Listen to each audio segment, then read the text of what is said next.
warahmatullahi wabarakatuh. Salam sejahtera.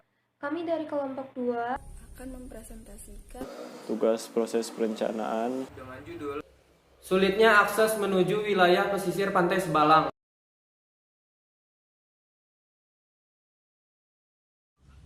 Pada dasarnya, wilayah pesisir mempunyai karakter yang lebih spesifik dari kawasan lain. Wilayah ini merupakan agregasi dari berbagai komponen ekologi dan fisik yang saling terkait dan terinteraksi, yang mana wilayah pesisir sebagai peralir antara ekosistem darat dan laut. Sejauh ini dan selama ini, pembangunan pada kawasan pantai berkembang sangat pesat dan ditunjukkan dengan adanya multi kegiatan, seperti usaha tambak, nelayan, industri, dan rekreasi. Dan makin meningkat kompleks kegiatan di dalamnya, maka perlu dilakukan perencanaan pengembangan kawasan wilayah pesisir. Pengelolaan wilayah pantai secara terpadu merupakan kunci bagi pembangunan melalui pemecahan problem atau masalah dan konflik di wilayah pantai yang sangat pelik dan kompleks. Dan pada kesempatan kali ini, kami kelompok 2 mengambil objek Pantai Sebalang, di mana Pantai Sebalang ini terletak di Desa Tarahan, Kecamatan Katibung, Kabupaten Lampung Selatan. Dengan urgensi permasalahan yang kami ambil adalah adanya multi kegiatan yang saling bertolak di daerah tersebut, terutama antara kawasan industri dan tempat wisata, sehingga berdampak pada buruknya sistem pembangunan infrastruktur dan lingkungan yang tidak berkesinambungan. Tujuan menganalisis faktor-faktor yang mempengaruhi pengembangan wilayah pesisir. Sasaran yang pertama, mengidentifikasi sistem pembangunan dan keadaan lingkungan Desa Tarahan. Yang kedua, menganalisis faktor penyebab terjadinya multitasking yang saling bertolak belakang.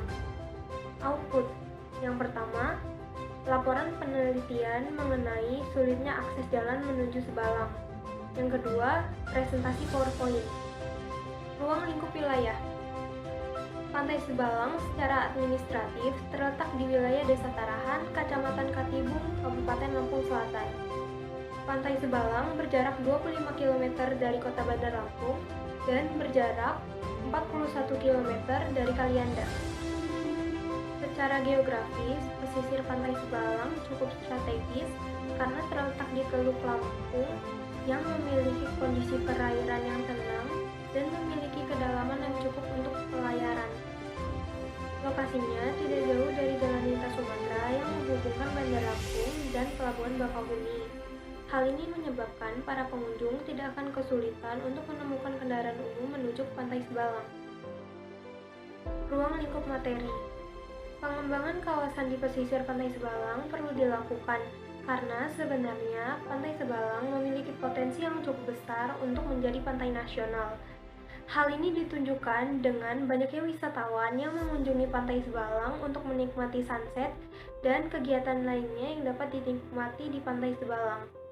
Sedangkan untuk kawasan pesisirnya memang masih banyak kekurangan, seperti banyaknya sampah yang berserakan di bibir pantai atau terdapat PLTU yang menyebabkan kendaraan overload berlalu lalang dan menyebabkan sulitnya akses menuju Pantai Sebalang. Namun, dalam laporan ini, kami berusaha untuk melakukan program pengembangan untuk mengembangkan Pantai Sebalang menjadi pantai yang lebih baik. Sebelumnya, perkenalkan, nama saya Akilul Fariski dengan NIM 120220206 dari Prodi Perencanaan Wilayah dan Kota, kelas RD. Nah, untuk selanjutnya itu bab 2 tentang kajian kebijakan dan literatur. Kajian kebijakan dan literatur pada bab 2 berkaitan langsung dengan tema pada tugas yang terkait, yaitu pengembangan wilayah pesisir dan dengan judul sulitnya akses menuju wilayah Desa Tarahan Pantai Sebalang. Nah, untuk yang pertama itu pengembangan wilayah.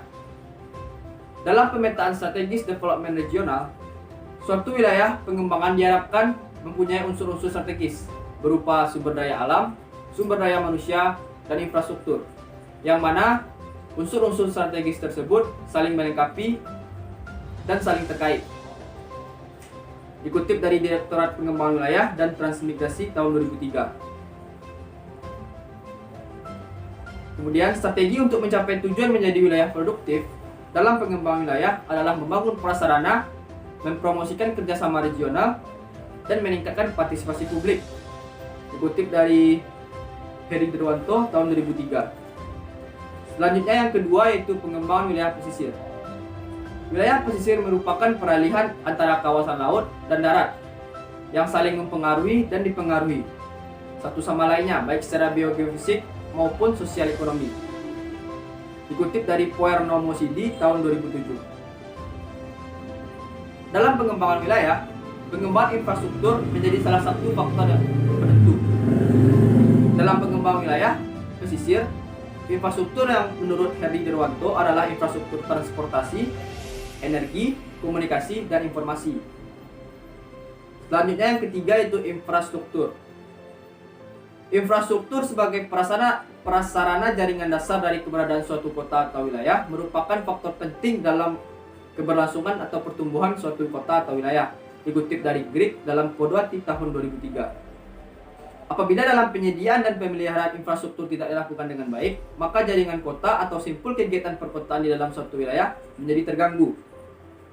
Yang selanjutnya berdampak pada degradasi sistem ekonomi dan sosial masyarakat di wilayah tersebut. Nah, kemudian dari infrastruktur yang telah dijelaskan sebelumnya, ada jalan. Berdasarkan Undang-Undang Republik Indonesia Nomor 22 Tahun 2009, jalan adalah seluruh bagian jalan termasuk bangunan pelengkap dan perlengkapannya yang diperuntukkan bagi lalu lintas umum yang berada pada permukaan tanah, di atas permukaan tanah, di bawah permukaan tanah atau air, serta di atas permukaan air kecuali jalan rel dan jalan kabel. Kemudian ada kerusakan jalan. Kerusakan jalan merupakan keadaan di mana jalan menjadi tidak sempurna, baik hancur ataupun tidak beraturan. Kemudian ada kawasan industri. Menurut National Industrial Zoning Committee tahun 1967 dalam praktiknya tahun 2007 menjelaskan bahwa kawasan industri adalah suatu kawasan di atas tanah yang cukup luas secara administratif dikontrol oleh seorang atau sebuah lembaga yang cocok untuk kegiatan industri tadi karena lokasinya, topografinya, zoning yang tepat, kesediaan sebuah infrastruktur, dan kemudahan aksesibilitas transportasi. Kemudian ada lokawisata. Menurut Undang-Undang Nomor 10 Tahun 2009 tentang kepariwisataan, bahwa keadaan alam, flora, dan fauna sebagai karunia Tuhan Yang Maha Esa serta peninggalan sejarah, seni, dan budaya dimiliki bangsa Indonesia merupakan sumber daya dan modal pembangunan kepariwisataan untuk peningkatan kemakmuran dan kesejahteraan rakyat. Kemudian ada sarana kepariwisataan. Prasarana pariwisata adalah sebuah sumber daya alam dan juga sumber daya manusia yang mutlak dibutuhkan oleh wisatawan dalam perjalanannya di daerah tujuan wisata seperti jalan, listrik, air, telekomunikasi, terminal, jembatan, dan lain sebagainya. Dikutip dari Suwantoro tahun 2004. Selanjutnya, setelah infrastruktur ada kebijakan terkait wilayah penelitian. Kebijakan terkait yang dimaksud yaitu RTRW atau Rencana Tata Ruang Wilayah Kabupaten Lampung Selatan Desa Tarahan, Pantai Sebalang, yang mana pada kebijakan terkait ini di RTRW Kabupaten Lampung Selatan pada tahun 2011 hingga tahun 2031. Yaitu meliputi yang pertama untuk mewujudkan tujuan penataan ruang sebagaimana dimaksud dalam pasal 4, yaitu kebijakan penataan ruang Kabupaten Lampung Selatan Desa Tarahan, Pantai Sebalang. Nah, yang kedua, kebijakan penataan ruang wilayah kabupaten meliputi yang pertama, pengembangan kawasan budidaya, yang kedua, penciptaan peluang investasi dari kegiatan industri, yang ketiga, penguatan fungsi lindung kawasan, yang keempat, pengembangan kegiatan pariwisata, yang kelima, penataan sistem perkotaan, yang keenam, penguatan pelayanan prasarana dan sarana wilayah, dan yang ketujuh, peningkatan fungsi kawasan untuk pertahanan dan keamanan. Selanjutnya, saya Anastasia Nuranisa, NIM 120220203 akan menjelaskan tentang bab 3 yaitu gambaran wilayah pesisir Desa Tarahan. Yaitu yang pertama, dari aspek kependudukan. Jika dilihat dari kondisi keagamaannya, mayoritas penduduk Desa Tarahan memeluk agama Islam, yaitu berjumlah 4.572 jiwa. Kemudian agama Kristen yang dianut oleh 79 jiwa, lalu Katolik 41 jiwa, dan Hindu 103 jiwa. Lalu ada aspek ekonomi. Jika dilihat dari mata pencariannya, mayoritas penduduk Desa Tarahan bekerja sebagai nelayan karena adanya wilayah pesisir. yang dilanjutkan oleh pekerja buruh dan petani. Nah, aspek fisik kawasan. Penduduk Desa Tarahan berjumlah 5.729 orang dan 1.582 kepala keluarga. Luas wilayahnya berkisar 1.321 hektar dan suhu udara di Desa Tarahan rata-rata 12 derajat Celcius. Untuk jarak dari Kota Bandar Lampung ke pemerintahan kecamatan sejauh 2,3 km, sedangkan jarak ke pemerintahan provinsi sejauh 10 km. Selanjutnya, aspek infrastruktur. Banyaknya jalan berlubang di sepanjang jalan menuju Pantai Sebalang. Selain itu, banyak pula sampah-sampah yang bertebaran di tepi bibir pantai karena ulah-ulah tangan wisatawan yang membuang sampah sembarangan. Terdapat air bersih yang dapat diakses oleh para wisatawan yang berdatangan. Selain adanya pantai, terdapat PLTU yang dapat membantu perekonomian di Desa Tarahan. Saya akan menjelaskan permasalahan di bab 4, yaitu analisis potensi dan masalah. Yang pertama di aspek kependudukan, di Desa Tarahan hidup penduduk sebanyak 5.729 jiwa. Salah satu potensi yang ada di Desa Tarahan yaitu adanya pelabuhan nelayan seperti pasar ikan. Pelabuhan nelayan ini sebagai sumber mata pencaharian sebagian warga besar Desa Tarahan. Adapun permasalahan di Desa Tarahan yaitu konflik antar penduduk yang disebabkan perebutan lahan sebagai lapak dagang. Yang kedua ada dari aspek ekonomi. Desa Tarahan sangat dekat dengan perairan atau laut dan mempunyai daerah pesisir yaitu Pantai Sebalang yang menjadikan potensi masyarakat untuk memenuhi kebutuhan ekonomi mereka. Dengan memilih dan menjalani hidup sebagai nelayan dan turut serta membangun kawasan tersebut menjadi tempat pariwisata yang lebih baik untuk meningkatkan keadaan ekonomi mereka. Di wilayah Tarahan, masyarakat kurang lapangan pekerjaan dan lebih dominan menjadi nelayan untuk menjalani hidup. Dan untuk membangun ekonomi mereka, di objek wisata Pantai Sebalang ini terdapat konflik antara pedagang dengan pemungutan biaya masuk pantai secara liar. Ini yang meminta 10.000 per orang untuk biaya masuk, padahal seharusnya biaya itu tidak ada. Yang ketiga ada dari aspek fisik kawasan. Sebalang berjarak 25.000,6 km dari aspek fisik kawasan. Sebalang berjarak 25,6 kilo dari Kota Bandar Lampung dan berjarak 41 kilo jika ditempuh melalui Kali Anda, ibu kota Lampung Selatan. Dengan luas wilayah 1.321 hektar, Desa Tarahan merupakan desa pesisir di Kecamatan Katibung. Desa ini berada di daratan rendah yaitu 1,6 meter di bawah permukaan laut. Banyaknya curah hujan yaitu 12,29 mm dengan suhu rata-rata 12 derajat Celcius. Potensi yang dimiliki karena berada di wilayah daratan rendah, maka dapat dijadikan objek wisata alam dan sumber mata pencaharian para nelayan. Namun hal ini juga dapat menjadi masalah karena berada di daratan rendah, maka akan adanya ancaman bencana alam. Sebelumnya, perkenalkan, nama saya Fikri Adilas Hasika dengan NIM 120220192. Di sini saya akan mempresentasikan mengenai bab 4, yaitu analisis strategi dan program. Yang pertama gitu, saya akan melanjutkan menjelaskan 4.3 dan 4.4. 4.3 itu ada strategi SWOT. SWOT itu ada strength, weakness, opportunity, dan threat. Baik, saya akan menjelaskan SWOT-nya mulai dari strength. Strength itu adanya objek wisata Pantai Sebalang, dan weakness-nya itu adanya minimnya akses jalan menuju Pantai Sebalang. Karena akses menuju Pantai Sebalang itu sangat minim karena jalannya itu rusak parah, lalu rendahnya kualitas sanitasi. Jadi di sekitar Pantai Sebalang itu banyak MCK atau sanitasi yang masih dibilang tidak layak, masih kurang perhatian gitu. Lalu yang ketiga itu adanya PLTU di sekitar Pantai Sebalang menyebabkan tercemarnya lingkungan. Jadi PLTU di sekitaran Pantai Sebalang itu dapat menyebabkan tercemarnya lingkungan.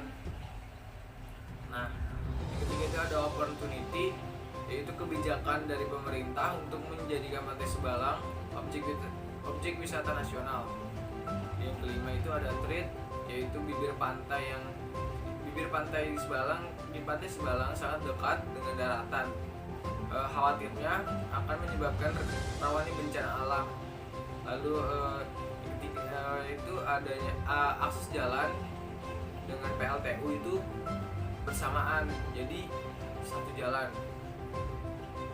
Baik, untuk strategi strength dan opportunity-nya itu ada potensi objek wisata Pantai Sebalang yang dapat dinikmati oleh secara nasional. Lalu ada strategi strength dan threat, yaitu dengan ditanami pohon mangrove di sekitar Pantai Sebalang diharapkan dapat mengurangi ancaman bencana alam. Jadi untuk memecah gelombang. Lalu ada yang weakness dan opportunity. Weakness dan opportunity itu ada minimnya akses jalan dan rendahnya kualitas sanitasi di Pantai Sebalang. Itu menghambat pemerintah menjadikan Pantai Sebalang menjadi objek nasional. Lalu yang terakhir itu ada weakness dan threat. Weakness dan threat itu menjadikan PLTU kawasan industri yang ramah lingkungan, serta membuat akses baru menuju PLTU di Sebalang agar tidak satu menjadi akses untuk ke Pantai Sebalang. Baik, selanjutnya itu saya akan menjelaskan 4.4. 4.4 itu perumusan program dan penanganan. Di sini ada perumusan program dan penanganan itu memiliki 5 indikator yang kita buat. Yang pertama itu adanya memperbaiki akses menuju Sebalang. Yang sudah saya bilang tadi, akses menuju Sebalang itu sangat rusak parah karena banyak truk-truk bermuatan lebih, kendaraan-kendaraan besar yang bolak-balik melalui jalan tersebut. Jadi merusak akses jalannya. Nah, yang kedua itu menyediakan akses lain bagi kendaraan berat PLTU. Kenapa? Karena apabila bersatu dengan akses jalan PLTU dengan Pantai Sebalang itu, maka jalan untuk ke Pantai Sebalang akan selalu rusak dan tidak terawat. Nah, yang ketiga itu adanya memperbaiki sanitasi. Nah, memperbaiki sanitasi di Pantai Sebalang, karena di Pantai Sebalang itu banyaknya kualitas